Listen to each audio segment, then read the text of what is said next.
I want to take just a second to kind of show you my poor man's frame jig. That's what I call it. I noticed that the center line of my bumper didn't really align with the center line of my fender. This is just ever so slightly too far over in that direction, and there's not really anything I can do to try and prove that through the mounts, because the mounts, as you can see, are already welded to the bumper, so I'm doing away with those great big bolts there.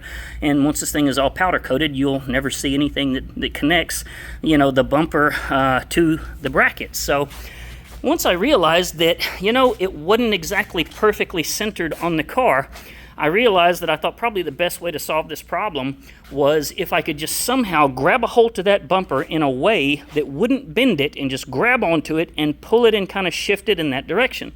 So I came up with this idea. I used my Langmuir System CNC plasma cutter over there, and I made this this plate that just goes right onto the front of the bumper, welded a piece of scrap square tubing, and that allows me to hook my winch to it in a manner where I can put a lot of force on it and pull on it, and you know, it won't necessarily bend the bumper.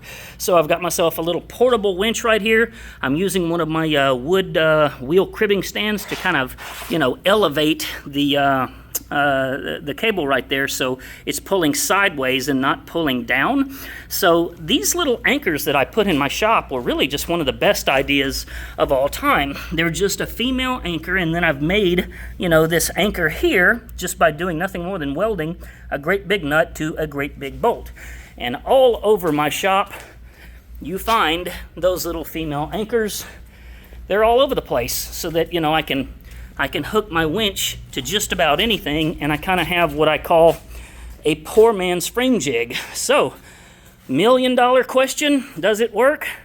No, it doesn't. I thought it was going to work, but as it turns out, the bumper brackets are actually so strong that as I start pulling on it, it just literally pulls the entire car over instead of bending the bumper brackets. So, you know, my gap right here only opened up by probably 1/16 of an inch, and I'm confident that just as soon as I take the tension away, it will go right back to where it was, and I'll have to come up with another solution. But nonetheless, I have used this little winch setup in my shop many times, and it's come in super handy for other things. And, you know, it's a really neat little solution that just doesn't cost much money at all, and I highly recommend it.